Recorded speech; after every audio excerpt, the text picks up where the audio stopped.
Tayo po ay nasa Galatians chapter 5, verses 13 to 15. We are already in this part of the book of Galatians in our series. Again, Galatians chapter 5, verses 13 to 15. For brethren, ye have been called unto liberty only. Use not liberty for an occasion to the flesh, but by love serve one another. For all the law is fulfilled in one word, even in this, thou shalt love thy neighbor as thyself. But if ye bite and devour one another, take heed that ye be not consumed one of another. May the Lord bless both the reading and the hearing of His holy and infallible word. Freed by Christ to love like Christ, pinalaya ni Kristo upang umibig o magmahal na kagaya ni Kristo. Well, muli po, gaya ng napag-usapan na natin noong nakaraang linggo, isa po sa pinakamalaking maling pag-aakala tungkol sa Christian life ay ang pag-iisip na ang freedom ay nangangahulugang pwede na po nating gawin ang kahit anong gusto natin. Pwede na natin, malaya na tayong gawin ang kahit anong naisin natin. Yun ang maling pag-aakala ng marami. Sa panahon po natin ngayon, ang karaniwang pananaw ng mundo ay inilalarawan ang freedom bilang kawalan ng anumang limitasyon. Yung freedom para sa marami, kawalan ng anumang restriksyon. Yung po bang kalayaang piliin ang sarili nating landas at gawin ang anumang nais natin. Ngunit ibang-iba po ang ipinapakita ng gospel. Pagdating po sa bagay na ito at napakahalaga na tayo patuloy na maturuan, patuloy na magkaroon ng bukas na tainga na pakinggan ang ebanghelyo ng ating Panginoon. Ang biblical freedom po ay hindi nangangahulugang wala na pong authority o wala na dapat sundin ang bawat isang mananampalataya. Sa halip po, ito ay paglaya mula sa pagkaalipin sa kasalanan. Pag pinag-uusapan sa Biblia, yung pinalaya na tayo ni Kristo, ang ibig sabihin nito'y pinalaya na tayo mula sa pagkaalipin sa kasalanan. Para ano? Para po maging malaya na nating sundin ang Diyos. At hindi lang basta sundin ng malaya ang Diyos, kundi magawa natin ito ng may buong kagalakan. Sapagkat isa rin pong anyo ng bondage, yung sumusunod ka nga sa utos pakiramdam mo naman napakabigat. Parang napipilitan ka lang. Kaya mahalagang idagdag doon na yung kalayaang ibinibigay ni Kristo, hindi lang kalayaan mula sa pagkaalipin ng kasalanan, kundi kalayaang sumunod, kalayaang sumamba, kalayaang ganapin ang kalooban niya ng may galak. At bunga ng malalim na pagkadama ng pagpapasalamat. Hindi po ito freedom para mabuhay tayo para sa ating sarili, kundi freedom para mabuhay tayo para kay Kristo. At ang pinakamagandang demonstration na nabubuhay na tayo para kay Kristo, alam nyo kung ano, ayon sa ating text, sa paraan ng ating pagtrato sa ating kapwa mananampalataya. Yung po ang madaling makitang at obvious na paraan para makita na tunay nga na tayo ay pinalaya na ng ating Panginoon. Gaano natin minamahal ang ating mga kapatid at gaano tayo kahanda na paglingkuran sila, gaano tayo kahanda na maging pagpapala sa kanila. Dito po sa ating text, dito sa Galatians 5:13 to 15, ipinapakita po ni Apostle Paul na ang Christian liberty ay hindi kailanman lisensya para maging makasarili tayo o para pagbigyan natin kung anong maisipan natin, gusto nating gawin. Hindi kailanman naging ganun ang kahulugan yan. Sali po, ito mismo ang layunin ng Diyos na ang mga pinalaya na Kristo ay maging mga taong kusa at taus-pusong naglilingkuran sa isa't isa at nagmamahalan sa isa't isa. Brothers and sisters, the freedom Christ purchased through His precious blood was not given so that we might live more independently, but so that we might be transformed into His likeness. Now, sinabi po ni Paul dito sa verse 13, sa unang bahagi ng Galatians 5, verse 13, "For brethren, ye have been called unto liberty." Na interestingly, yung salitang called doon or tinawag, kayo'y tinawag sa kalayaan. Ito po ay nagpapaalala sa atin na ang freedom na pinag-uusapan natin dito ay hindi nagsimula sa ating sarili.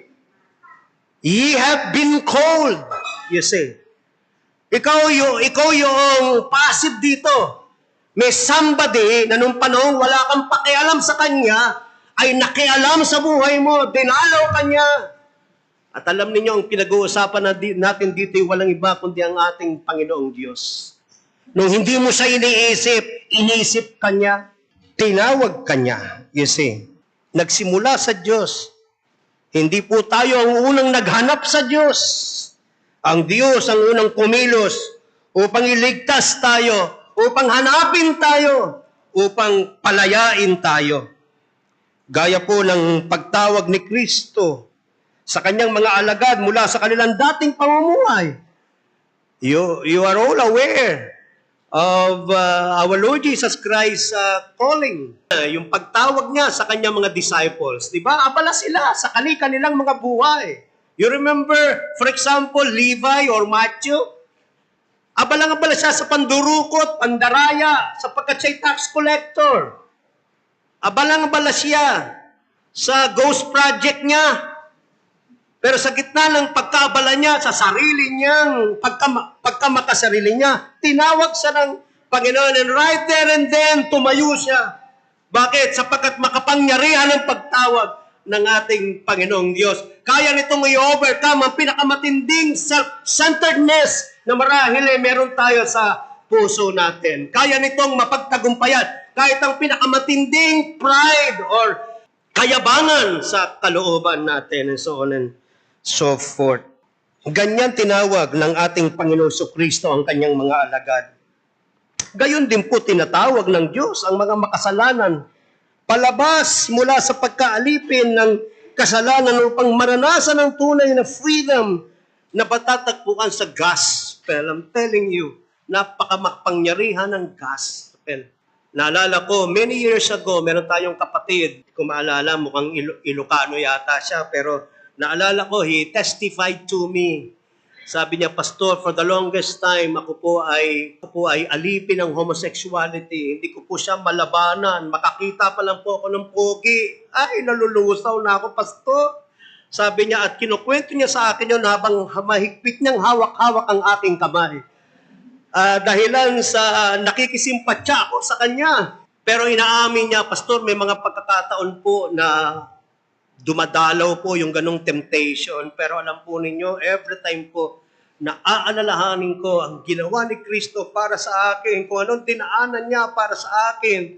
Mas nagiging makapangyarihan po ito kaysa damdamin na mayroon ako. Yun yung sinasabi ko, mga kapatid, na kapangyarihan ng gospel. Makapangyarihan po ang ebanghelyo na siyang nagligtas sa atin. Ang ating Panginoon po ang unang kumilos upang tawagin tayo sa kanyang biyaya. And by the way, hindi masama na aminin mo yung mga weaknesses at mga struggles and challenges na mayroon ka dahil yan ang paraan para matanggap mo din na hindi mo kaya sa sarili mo, kaya kailangan mong tatakbo pabalik sa Kanya. Amen? So, hindi po ito patibayan at patatagan sa sarili natin. Hanggat iniisip mo na kaya mo labanan ng temptasyon sa sarili mo, lalo kang pumapasok sa isang matinding kapanganiban. Pero sa oras na tanggapin mo, hindi ko ito kaya sa sarili ko, ang kasunod niyan ay pagtakbo, palapit sa Panginoon dahil kinikilala mo, kaya niya, hindi mo kaya. With me, it may be impossible, but with my God, nothing is impossible. Sinabi po ni Jesus sa John 15:16, "Ye have not chosen me, but I have chosen you and ordained you."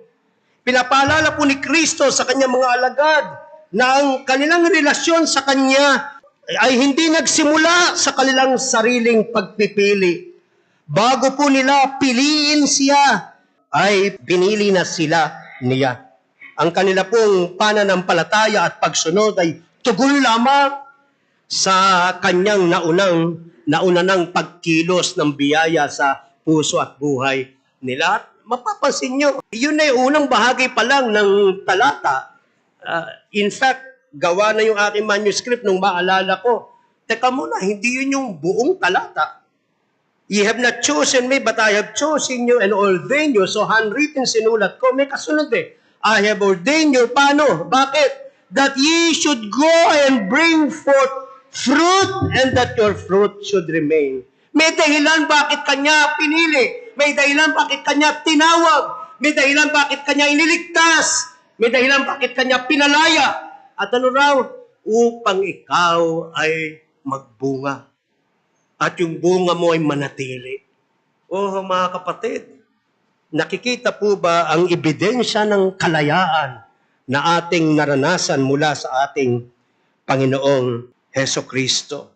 Dapat nating linawin, paulit-ulit na nga pagkamisan, na hindi po ito gantimpala na nakamit natin dahil sa ating mabubuting gawa o dahil sa ating pagsunod sa mga utos ng Diyos. Ito po ay maliwanag na unmerited favor. Ito po ay maliwanag na biyaya ng Diyos na ibinibigay po sa mga taong Kanyang pinag-isa kay Kristo. Now, alam po ni Paul na maaaring magkaroon ng maling pagkaunawa tungkol sa kalikasan ng biyayang ito. Maaari pong iisipin kasi ng ilan, kung hindi na pala tayo umaasa sa kautusan para maligtas, kung hindi pala mabubuting gawa ang basihan ng kaligtasan, edi ibig sabihin nga nito, malaya na tayong gawin ang anumang gusto natin. Yun yung pwedeng isipin ng tao. At yan ay na-anticipate na ni Paul. At gusto nating idagdag na hindi yun ang ibig sabihin ng gospel freedom. Ang biyaya po ng Diyos ay hindi nagbibigay ng pahintulot sa sinuman upang mamuhay sa kasalanan. Alam niyo, marami dumadalo na lamang sa ilang mga mas malalaking simbahan na wala na pang pakialaman. Basta ako'y nandun lang, ako'y malusaw o malunod sa karamihan.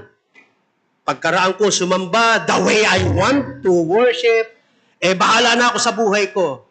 Bakit? Sapagkat ayaw na ng tao ng accountability.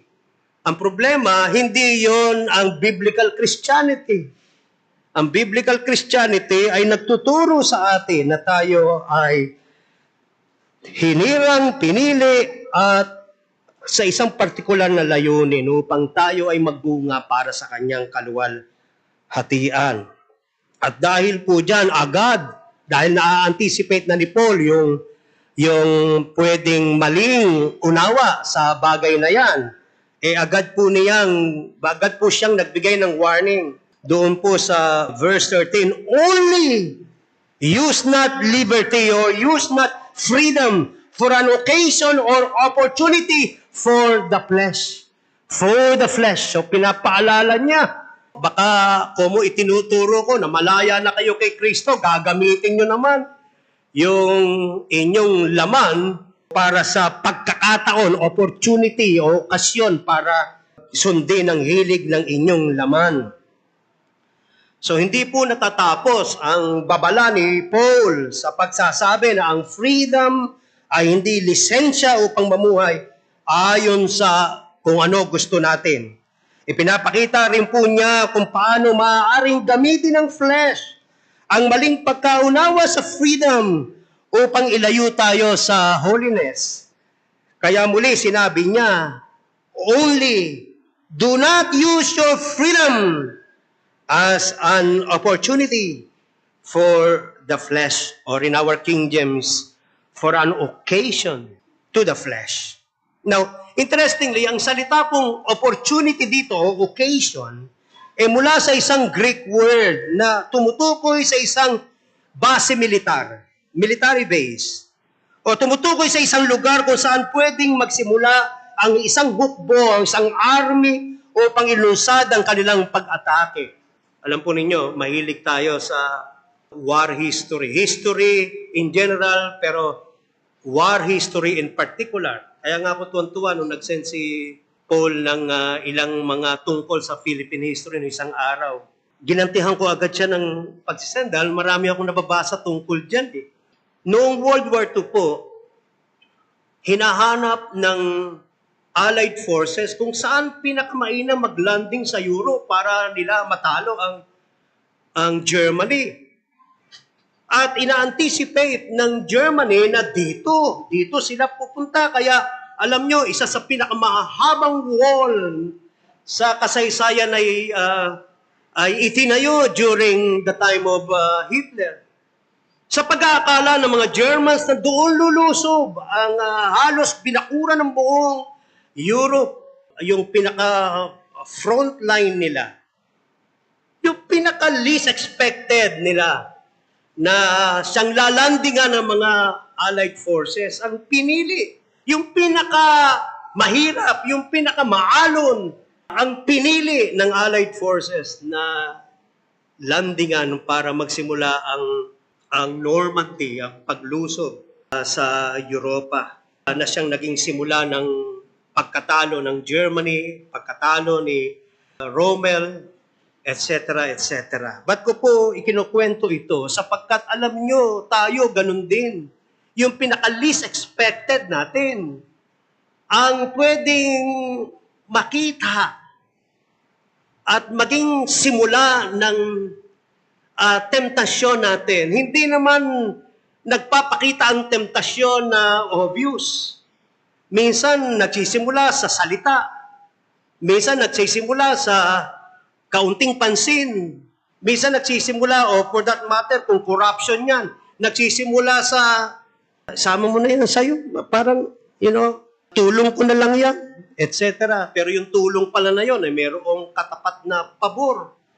Diyan nagsisimula ang temptasyon, mga kapatid. At yan ang ibig sabihin ng opportunity dito, occasion dito. Mayroong lugar kung saan pwedeng maglunsad ng temptasyon sa atin, ng pag-atake sa atin.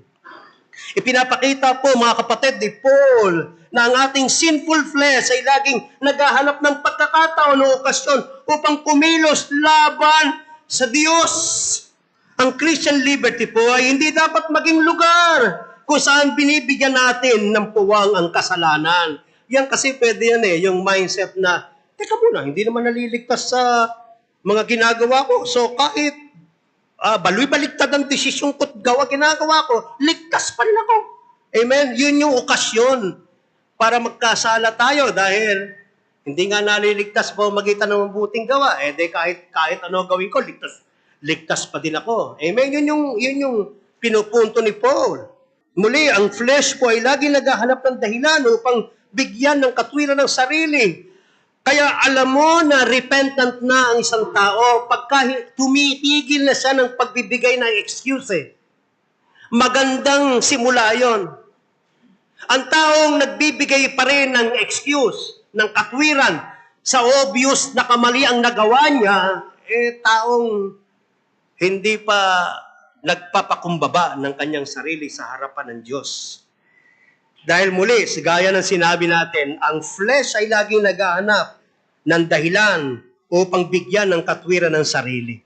Sinasabi nito, for example, dahil pinatawad ka na, maaari mo nang gawin ang gusto mo. Pinatawad ka na. Dahil malaya ka na, wala nang maaaring masabi sa iyo kung ano ang dapat mong gagawin. Wala nang pwedeng magsabi sa iyo kung anong gagawin mo. Ngunit malinaw po na ipinapakita ni Paul na ito ay maling pagkaunawa sa biyaya ng Diyos. Hindi po tayo pinalaya ni Kristo upang bumalik lamang sa kasalanan, kundi upang mamuhay para sa Diyos. Ang lagi ko naalala dito yung story ng prodigal son eh. Minsan nakakalimutan natin, di ba? Yung story ng prodigal son is our story. Nakakalimutan natin, di ba? Minsan sa buhay natin, nung tayo hindi pa nakakakilala sa Panginoon, nagtatampisaw ka na sa dumi ng hayop, ng dumi ng mga baboy. Yun yung kwento ng prodigal son eh. Inubos niya lahat. At nagtatampisaw na siya, wala siyang makain. At doon niya naisip, hindi hamak mainam doon sa tahanan ng aking ama. At siya tinanggap ng ama ng walang kondisyon. Sa karumihan niya, sa pagiging mabaho niya dahil siya nanggaling sa kural ng baboy, tinanggap siya, binihisan siya, nilinis siya, at sa halip na siya gawing alipin, siya itinuring na anak pa rin. Sino naman na nasa katinuan ng mag-iisip na babalik sa dati niyang kalagayan? At yun ang larawan natin mga kapatid, kung pinipili natin na babalik sa dati nating bisyo, nababalik sa dating mga temptasyon na pagtagumpayan na natin, nababalik sa dati nating buhay. Yun yung larawan natin para tayong alibughang anak na nagbabalik sa mabahong kural ng baboy. Hindi na tayo para doon. Pinalaya ka na. Pinalaya ka na. So sa halip po na ituon ang ating buhay sa ating sarili, sinasabi ni Paul dito sa end part ng Galatians 5:13, but by love, serve one another. Alam nyo, ang isa po sa dahilan ako bilang asawa at ama ng tahanan, ng isang dahilan para mapigil ang temptasyon sa akin ay ang patuloy kong inaalala ang aking asawa at ang aking mga anak. Regular kong tinitignan ang kanilang mga larawan. Regular kong binabalikan ang mga masasayang alaala na naipon doon sa treasure box. At dahil dyan, panghihinayangan mo. Dahil ba sa sandali ng aking kahinaan ay lahat ng ito ay itatapon ko lang. Yun po, mga kapatid, ang paraan para mapaglabanan din natin. Isaalang-alang mo ang iyong mga kapatid kay Kristo. Isaalang-alang mo ang ibang pwedeng bumagsak dahil sa pasya natin, o dahil sa ginagawa natin, o dahil sa direksyon na tinatahak natin. Maalala nawa natin na hindi tayo nabubuhay para lang sa sarili natin. Nabubuhay tayo para sa ating Panginoon at para sa isa't isa. Amen? Oh, my brethren. Again, but by love, serve one another. Dito po ay pinapakita niya ang isang dakilang katotohanan ng pananampalatayang Kristiyano. Pinalaya tayo ni Kristo mula sa pagkalipin, hindi upang mamuhay para sa ating sarili, kundi upang maging mga lingkod ng isa't isa. We're supposed to serve one another. At kapansin-pansin po na ang salitang serve dito ay actually nangangahulugang keep on serving as a slave. Yun po yung literal meaning ng serve one another doon. Keep on serving as a slave. Ibig sabihin, ang paglilingkod ay hindi lamang po isang gawain na ginagawa natin paminsan-minsan. Ito po ay isang patuloy na paraan ng pamumuhay. Oh, mga kapatid, yung bang pag-iisip na how can I be a blessing to a brother or a sister? Dahil lahat ng ginagawa natin na may gayong diwa ay isang anyo ng pagsamba at paglilingkod sa ating Panginoong Diyos. Ang buhay ng taong tunay na pinalaya ni Kristo ay hindi na po umiikot na lamang sa kanyang sariling interes, kundi kusang naglilingkod sa iba dahil ito mismo ang ipinakita po ni Kristo sa atin. Wala na tayong pinakamainam na halimbawa, kundi mismo ang ating Panginoong Jesucristo. Kahapon po sa pagtuturo ko sa Bible College, ang subject po na itinuturo kay pastoral ministry. At during the question and answer portion ng aming klase, meron pong nagtanong. Hindi ko na lang po maalala kung ito yung, kasi marami silang nagtatanong, pero isa sa nagtanong, kung tama ako ng tanda, ito yung pastor na nasa Cavite. Meron po tayong isang pastor na dumadalo online from Cavite. O kaya naman ay yung somebody from UAE. Meron din po tayong ilang mga kapatid na dumadalo from UAE. Yun ang inam nung online Bible College. Anyway, ang itinanong po niya ay, Pastor, ano po ba ang, kasi nando kami sa pastoral ministry, yun yung topic namin. Pastor, ano po bang masasabi nyo doon sa mga pastor na napaka-toxic? Yung mga pastor po na parang diktador sa kanilang simbahan, ayaw ng criticism, at lahat ng gagawin ng mga membro ay alinsunod na sa salita ni pastor. Hindi na po sa salita ng Diyos. Sabi ko po sa kanya, una sa lahat ay ipinagbabawal ng banal na kasulatan. Yan babala ng banal na kasulatan mula sa 1 Peter chapter 5. Do not lord over the flock, ang sabi ng 1 Peter 5. Huwag kang pumanginoon. Ang sinasabihan na yung mga shepherds, under shepherds, huwag kang pumanginoon sa flock of our Lord Jesus Christ. Pangalawa po kako, kasi kami po ay nasa Hebrews 3:7 and 17. Pangalawa po kako, dun mismo sa mga talatang pinag-aaralan natin, nandun na yung clue. Kung kailan mo masasabing mali na ang pastor at kung kailan mo masasabing tama pa ang pastor. Doon po sa Hebrews 3:7, sinasabi doon na sila ay dapat tapat na nagtuturo ng salita. So, yung susundin, pailalim ka sa pastor na patuloy na tapat na nangangaral ng salita. Pangalawa, sabi ko, nandun din sa 3:7 ng Hebrews, tularan yung wika, imitate their faith, tularan nyo ang kanilang pananampalataya. So kung ang pastor ay nagpapakita ng mataas na pagpapahalaga sa Diyos at pananampalataya sa Diyos na ito, sundan mo siya, sundin mo siya. Ang sabi ni Apostle Paul, follow me as I follow Christ. Yung imitate their faith, naka-context yun, Hebrews 13:7. Pagdating ka ako sa 8, nakalagay doon, Christ is the same yesterday, today, and forever. So yung faith nila ay nakaugat sa pagiging immutable ni Christ. Sa mga katangian ni Kristo, kung ang pastor nyo ay may malaking pagpapahalaga kay Kristo, at may malaking pananampalataya kung sino si Kristo, sundan nyo yung pastor na yon. Nandoon ang gabay sa atin. Kagaya rin po ng ating pinag-aralan dito. Sa huling parilala na sinabi ko, kundi kusang naglilingkod sa iba dahil ito mismo ang ipinakita ni Kristo sa atin. Amen? So ang tanong, gaanong porsyento ng buhay natin ang nakikita? Si Kristo, how do we reflect? How much of, for example, of our daily life, daily walk, reflect Christ and His attributes, His perfections? Yun po yung tanong na mahalagang masagot natin. Mga kapatid, noong gabi, bago ang kanyang kamatayan, ipinakita po ni Jesus ang tunay na kahulugan ng paglilingkod. Dahil sabi, but by love, serve one another.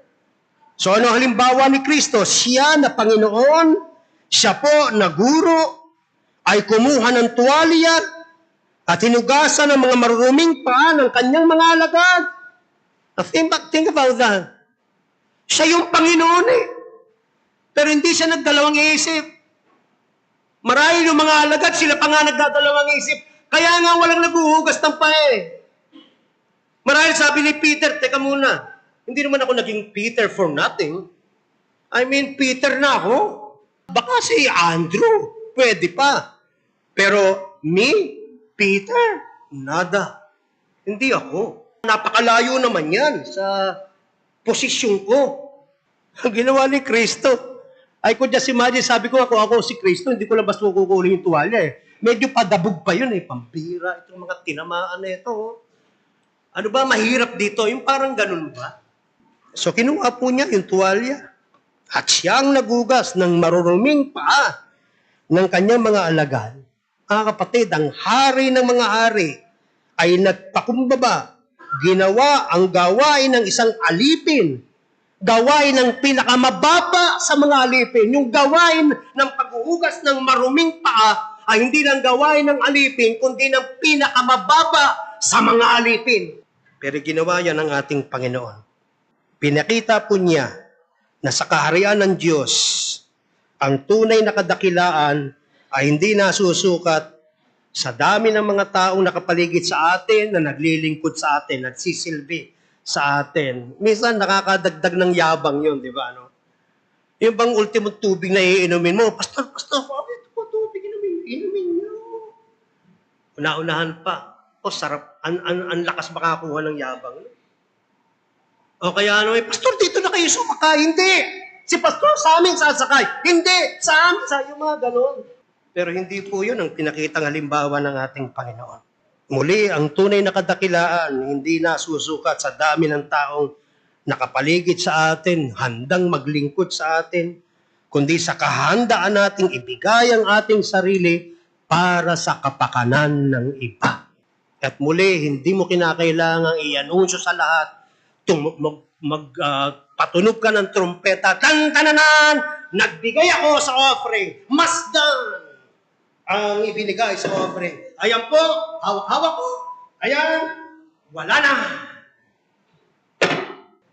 Ano po sabi ng John 13:12-17? So after he had washed their feet and had taken his garments and was set down again, he said unto them, Know ye what I have done to you?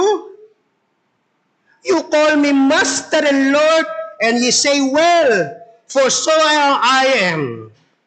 If I then, your Lord and Master, have washed your feet, ye also ought. No option. Amen? Wala tayong option dito. You ought to wash one another's feet. For I have given you an example that ye should do as I have done to you. Verily, verily, I say unto you, the servant is not greater than his Lord, neither he that is sent greater than he that sent him. If you know these things, happy are ye if you do them. Ano nagpapasaya sa tao? Ibang-iba sa iniisip natin. Habang ibinibigay mo ang more of yourself to others for the glory of God, lalong sasaya ang puso ng tunay na Kristiyano. Walang ligaya sa pagkabig. Ang ligaya ay sa pagbigay. Kung ano man ang inaakala mong magiging pagpapala sa iba, muli para sa kaluwalhatian ng Panginoon. Kaya nga mayroong salitang performative. Yung mga politiko natin, ang gagaling niya magpakitang gilas. Hindi sila talaga maawain. Pinakikita nila lahat ng ito, para makita ng tao. O yung aming mayor o governor, napaka mapagkapwa-tao talaga naman. Well, sa community ng mga mananampalataya, possible din po yun. At kagaya ng ating pinag-aaralan kanina, occasion to sin yun. Baka diyan ka mahulihan. Baka yan yung butas na makita sa atin. At diyan tayo itempt. Kumuha tayo ng glory. Naglilingkod ka nga sa iba. Bumibitaw ka nga. Pero iba ang motivation. Magpakaingat po tayo mga kapatid. Kaya ang tunay na taong malaya kay Kristo, hindi na po palagi nagtatanong, ano ba makukuha ko riyan? Ano ba mahihita ko riyan? Paano ba ako mapapansin ng iba? Amen? Muli, ang buhay hindi tungkol sa iyo. Ang buhay ay tungkol sa Panginoon. Let them see Christ through you. Amen? Yun po ang kailangan makita ng tao. Si Kristo sa pamamagitan mo. In you. So paano ako mapapapurihan? Tuwing bubukan natin ang ating bibig tungkol sa kayabangan natin. Kalahati doon, imbento natin. Pagka kasi tayo nagkwento, tayo bida sa kwento natin eh. At para mas maging masarap pakinggan yung kwento natin, syempre may dagdag bawas doon. Mapanganib po yan mga kapatid. Umaagaw ka na ng glory. Tandaan natin, kung meron mang ikinabagsak, si Lucifer, yan ay ang pag-aagaw ng glory na dapat sana ay sa Panginoon. Paano ako mapapansin? Paano ako mapapapurihan? Paano ako mapapaburan? Yan yung mga tanong eh. At yan yung mga tanong na hindi na dapat nanggagaling sa atin. Sa halip, ang puso natin dapat nagtatanong, paano ako makapaglilingkod sa iba para sa kaluwalhatian ni Kristo? Ang love, mga kapatid, but by love, serve one another. Yung love doon, na-define na natin yung service doon eh. O ngayon naman, yung love doon, na tinutukoy ni Paul, ay ang New Testament word na agape. Familiar, amen? Hindi ito po yung simpleng emosyon lang. Ito po yung covenant love. Ito yung sacrificial love. Isang uri ng pag-ibig na naghahanap ng pinakamabuti para sa iba, kahit nangangailangan ito ng sakripisyo. Ang biblical love ay hindi lamang nararamdaman, ito po ay isinasabuhay. Muli, naaalala ninyo ang sinasabi ko noong nakaraan po, ang pag-ibig ay nakikita sa pagpapatawad, binanggit ko na yan noong nakaraan. O kung tunay kang umiibig, handa ka ba magpatawad? Di ba yung iba yun? Handa akong magpatawad pero hindi ako handang lumimot. Abay, kung nagpatawad ka at patuloy mong inaalala at sinasariwa, hindi ka talaga nagpatawad.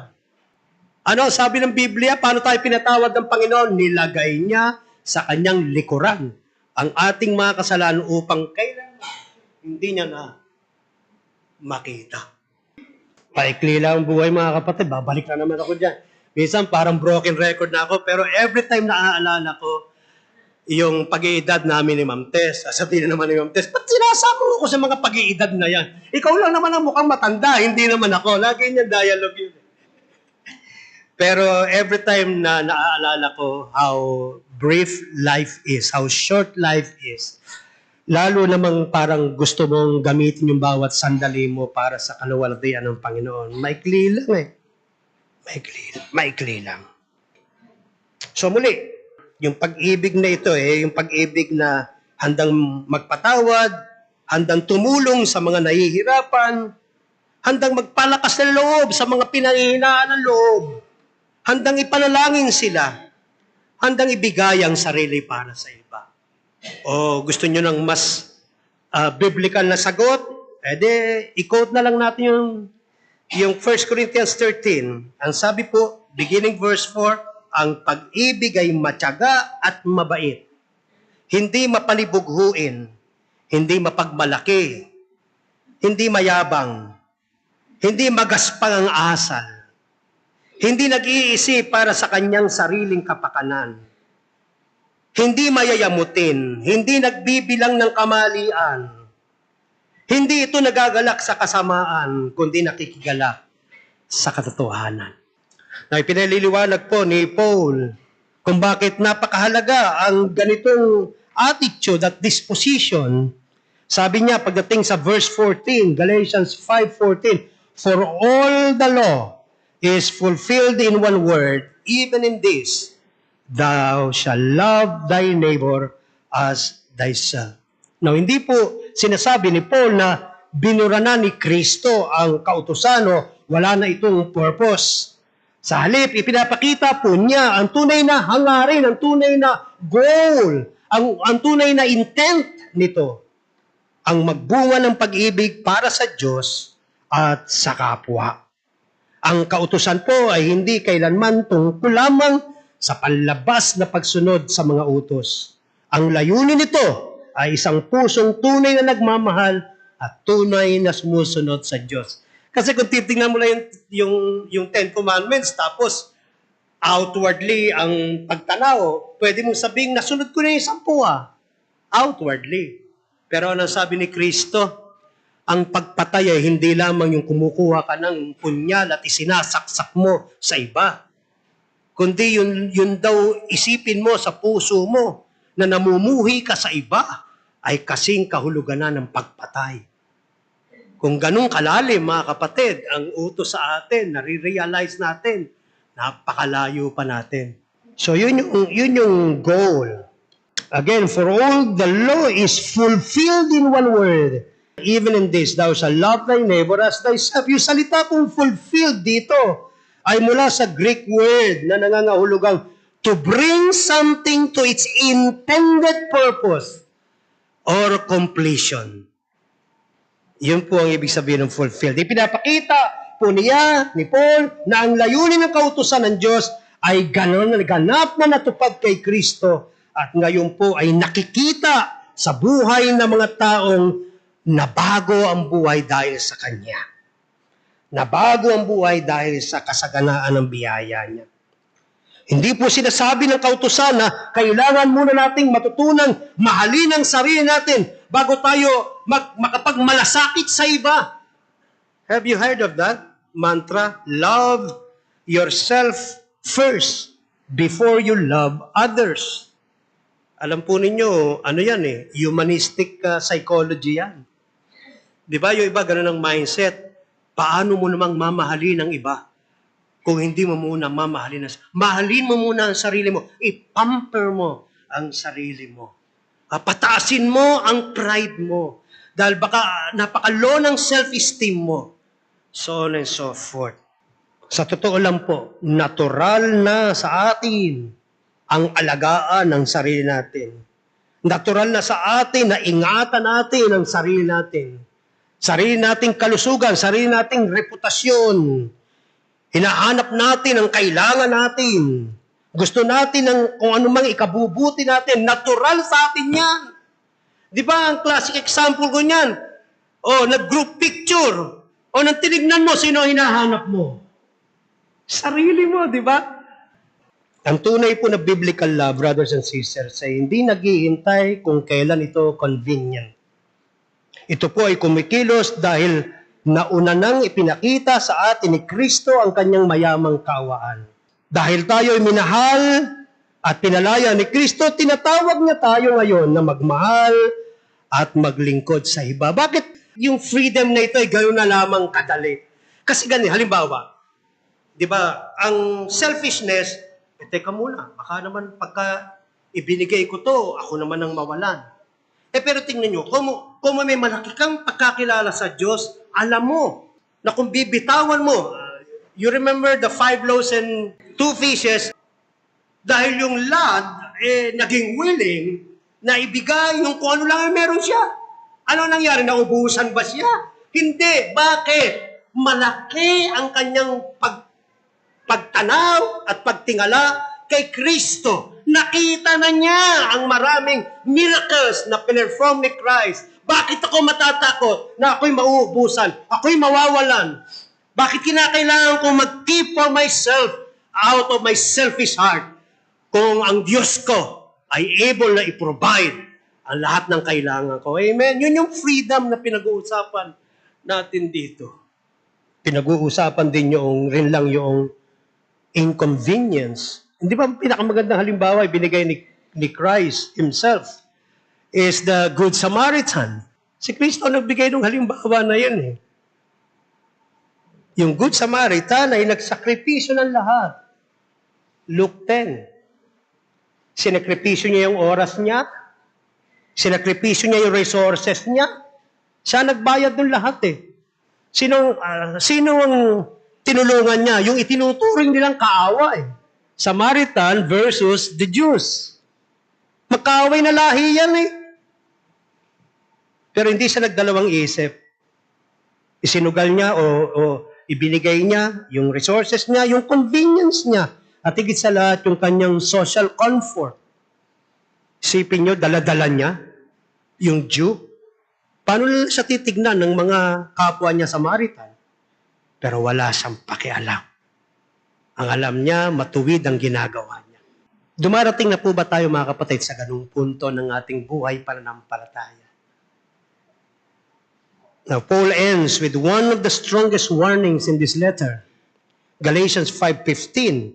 But if ye bite and devour one another, take heed that ye be not consumed one of another. Nagbago po yung image Nagbago yung larawan na ginamit ni Paul.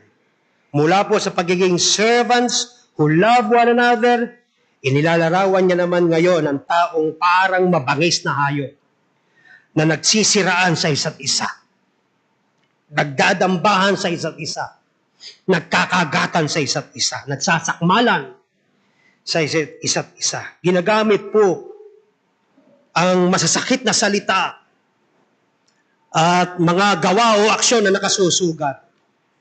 Yun po yung ibig sabihin ng bite dito. Habang ang devour naman ay larawan ng tuluyang pagsira. Yung bang pagkatapos mong sakmalin, hindi mo bibitawan hanggat hindi siya wasak. Yun yung sinasabi ni Paul.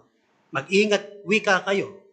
Baka kayo'y nagkakagata na at ayaw nyo ng bitawan na isa't isa hanggat hindi nyo nawawasak ang isa't isa. Napaka-unchristian-like kung ganito ang diwa natin. At muli, hindi malayo na baka ang root problem ay unregenerate heart. Kung nasisihan ka na sinasakmal mo ang iba at niluluray mo, may problema tayo dyan. At ito pong nangyayari kapag ka ang inggit, kapag ka ang pride, kapag ka ang gossip, kapag ka ang criticism at selfish ambition ang kumukontrol sa puso ng sino mang mananampalataya. Nakalulungkot po na maraming halimbawa nito sa church at sa church history. Maraming churches ang nahati dahil lamang sa personal na pakinabang or personality conflicts. Minsan nga, kulay na ng kortina, nag-aaway na. Mga bagay na hindi naman pinakamahalaga sa kaharian ng Diyos. Amen? Minsan, yung walang kakwenta-kwenta na palalaki sa loob ng community who are supposed to be forgiving one another, loving one another, understanding one another. Ayaw natin tumigil Di ba? Alam nyo, yun ay sinyalis din ng insecurity. Kung wala na lang lumabas sa bibig mo, kundi paninira sa iba, baka ang problema talaga yung security. Di ba? Magkasalan, dahil ako ay ganito kapangit, gusto ko sabihin sa buong mundo, lahat sila pangit. Parang ganun ba? Isang salitang binitawan, na may galit, isang chismis, na kating-kating ikwento sa iba, isang pusong ayaw magpatawad ay maaaring magsimula ng pagkasira ng pagkakaisa.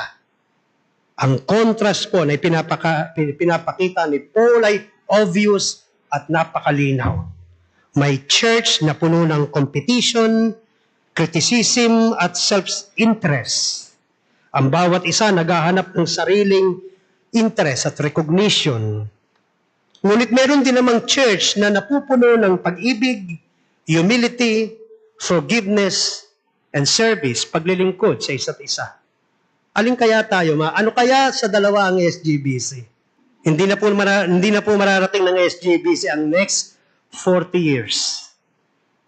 Kung tayo ay nandun sa former than the latter. Tayo po ba yung simbahang hindi pa rin nakalalagpas sa competition, criticism, and self-interest? O tayo na yung simbahang yumayaman sa pag-ibig, yumayaman sa humility, forgiveness, at palaging, kung meron mang contest, ito yung contest, unahang mapagsilbihan ng isa't isa. How about that? Kaya ang tanong po sa atin ay hindi lamang tama ba ako, kundi nakatutulong ba ang aking mga salita at kilos upang mapanatiling matibay ang katawan ni Kristo. Minsan, pwedeng tayo ang nasa tama Pero ang tanong, sa paninindigan natin, sa inaakala nating tama, ilan ang nasagasaan mo? Ilan ang nasaktan mo? Nakukuha niyo mga kapatid? Pwedeng tama tayo. Pero ang tanong, yun ba yung pinakamainam na gagawin mo? Ang magsalita ka ng masakit at gumawa ka ng masakit o nakasasakit. Huwag nating hayaang ang pride, mga kapatid. Huwag nating hayaang ang galit at sariling kagustuhan lamang ang maging dahilan ng pagkawasak ng isa't isa. Brothers and sisters, the love that Christ commands is not just a feeling. It is a choice to serve, a choice to forgive, and a choice to seek the good of others. Kapag ang isang iglesia po ay tunay na nagmamahalan at nag-iibigan, hindi na lamang po nito ipinapangaral si Kristo. Ipinapakita na po ng iglesia na yan si Kristo. Makita po nawa at maramdaman, lalo na ng ating mga ngayon palang dumadalo at nakakasama, tunay na si Kristo ay sinasalamin sa community na ito. Amen. Hallelujah. Let's all stand up now.